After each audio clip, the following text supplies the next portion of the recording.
आम institute हेउथिबा election कौन सी देशर इलेक्शन ठारू कम नुहे। छात्र छात्री मानक मध्य लीडरशिप क्वालिटी डेभलप करने एवं सेमानंकु बुझिया पई कि देश में इलेक्शन किभली भाव में होता है से आम प्रतिवर्ष इलेक्शन आम इन्स्टिट्यूट करूँ।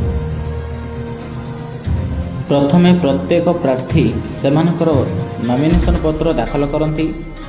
एथर मोट 44 जन प्रार्थी सेमानक नॉमिनेशन पत्र दाखल करछंती। तापर आरंभ हो जाए दलीय प्रचार। पिलामानकु भरपूर मात्रा रे समय मिले कि सेमाने निज निजर प्रचार करबा पई केही चॉकलेट तो केही पेन बांटी निजर प्रचार करती एवं मिछ सत कथा कही भोटर मानकु हाथिया पे चेष्टा मध्य करती। एथिरे प्रत्येक श्रेणी पई जणे जणे मुख्यमंत्री और पूरा इंस्टीट्यूट पई जणे प्रधानमंत्री बसा जाए। छात्र छात्री माने भोट देबा पई इलेक्शन कमिशन तरफ भोट परिचय पत्र मध्य दिया जाए।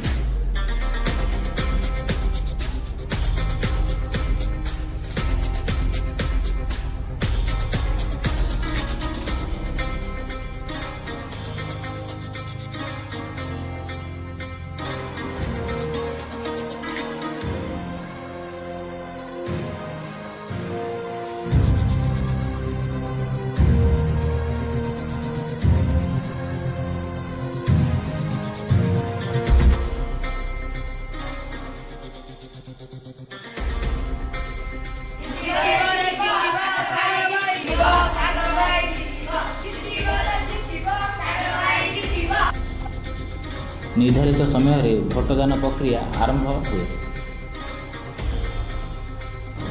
भोटदान प्रक्रिया को श्रृंखलित करने छात्र छात्री मानक मध्य किछि पोलिंग ऑफिसर को आमे बाछु और किछि पुलिस ऑफिसर मध्य बाछु जो माने कि शांति श्रृंखला रक्षा करती।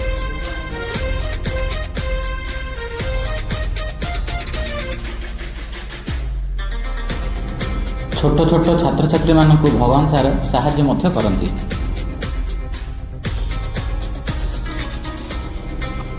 प्रथम पोलिंग ऑफिसर भोटर मानक लिस्ट रे नाम जांच करती एवं द्वितीय पोलिंग ऑफिसर सेमानक बैलेट पेपर दियंती एवं तृतीय पोलिंग ऑफिसर आंगुठी रे काली लगाती।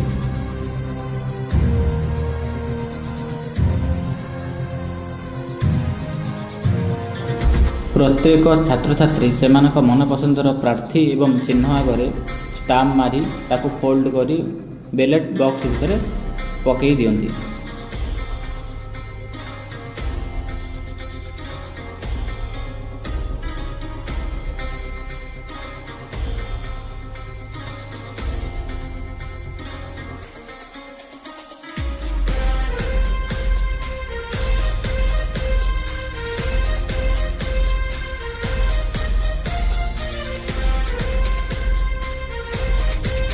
छात्र छात्री माने भोट देवा पर पाली आसे शिक्षक शिक्षयित्री मानकर।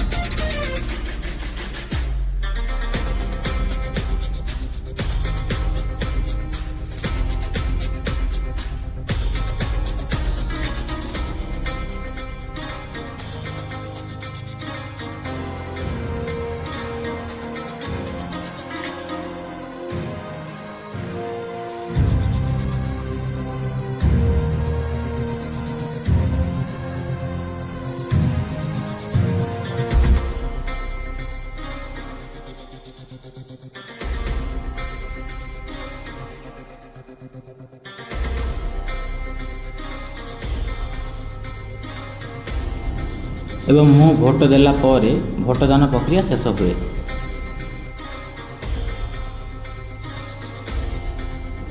तापर आरंभ हो जाए भोट गणति प्रक्रिया। सबु प्रार्थी मानक सामना रे ही भोट गणति हुए।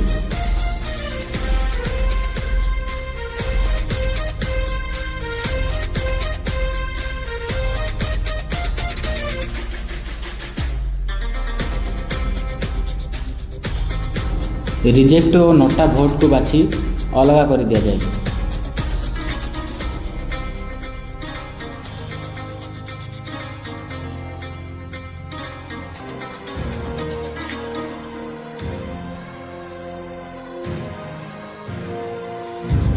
ଭୋଟ ଗଣତି ଶେଷ ହେଲା ପରେ ଆସିଯାଏ ଫଳାଫଳ। ଫଳାଫଳ ଆସିବା ପରେ ନିର୍ବାଚିତ ନେତାମାନଙ୍କୁ ସେମାନଙ୍କର କର୍ତ୍ତବ୍ୟ ଓ କାର୍ଯ୍ୟ ବିଷୟରେ ବୁଝାଯାଏ। ମୁଁ କାଜଲ ଦାସ ତୃତୀୟ ଶ୍ରେଣୀର ମୁଖ୍ୟମନ୍ତ୍ରୀ। ମୁଁ କାଜଲ ଦାସ ତୃତୀୟ ଶ୍ରେଣୀର ମୁଖ୍ୟମନ୍ତ୍ରୀ। ସାଗର ଲେଙ୍କା ପଞ୍ଚମ ଶ୍ରେଣୀର। ମୁଁ ଆୟୁଷ ବେହେରା ନବମ ଶ୍ରେଣୀର। ମୁଁ ନାରାୟଣ ସାହୁ ଦଶମ ଶ୍ରେଣୀର ମୁଖ୍ୟମନ୍ତ୍ରୀ ଭାବେ ଦଶମ ଶ୍ରେଣୀର ମୁଖ୍ୟମନ୍ତ୍ରୀ ଭାବେ ଶପଥ କରୁଅଛି ଯେ ମୁଁ ମୋ ଅନୁଷ୍ଠାନ ପ୍ରଗତି ଓ ସ୍ୱଚ୍ଛତା ରକ୍ଷା କରିବାରେ ମୁଁ ମୋର ସମ୍ପୂର୍ଣ୍ଣ ଯୋଗ ପ୍ରଦାନ କରିବି।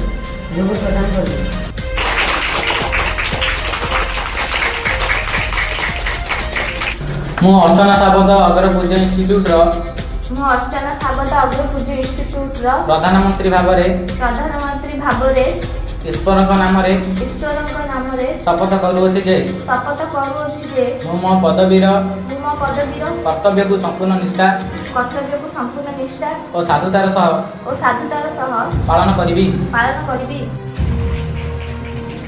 ଏବଂ ଶେଷରେ ଶପଥ ପାଠ ପରେ ନିର୍ବାଚନ ପ୍ରକ୍ରିୟା ଶେଷ ହୁଏ।